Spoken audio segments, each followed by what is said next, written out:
আমাদের কাছে একটি লিথিয়াম আয়ন ব্যাটারি রিপেয়ারের জন্য এসছে। ব্যাটারিটার মাইলেজ কমে গেছে। ব্যাটারিটা হচ্ছে HLY সেল দিয়ে তৈরি ছিল, 13S অর্থাৎ 48 ভোল্টের ব্যাটারি।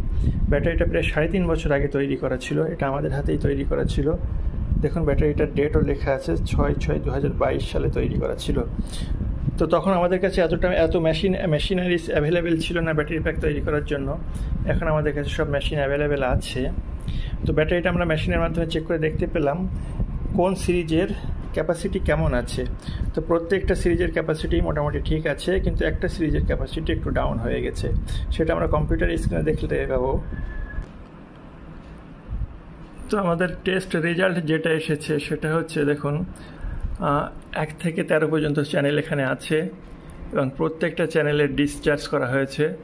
ডিসচার্জ করার 3 ভোল্ট পর্যন্ত ডিসচার্জ করা হয়েছে।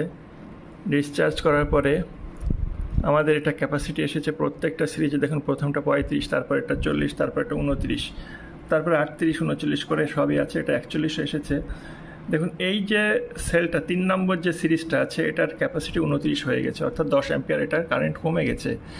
তো এখন এটা কেন কমে গেছে, এটা আমরা এই সিরিজটা আমরা ওপেন করব। এই যে 3 নম্বর সিরিজ, যেটা এই 3 নম্বর সিরিজটা, এটা আমরা ওপেন করব। ওপেন করার পরে আমরা প্রত্যেকটা সেল আবার ক্যাপাসিটি চেক করব, প্রত্যেকটা সেল টেস্ট করব, ভোল্টেজ ম্যাচিং করব, দেখব আমাদের সেলগুলো কী অবস্থায় আছে। যদি এই কোনো সেল খারাপ থাকে তাহলে আমরা সেই সেলটা আবার চেঞ্জ করে দেবো, তখন ব্যাটারিটা আবার আগের মতো হয়ে যাবে।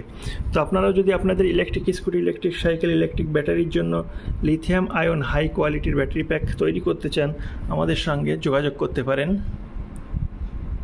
আমাদের স্ক্রিনে দেওয়া হোয়াটসঅ্যাপ নাম্বারে।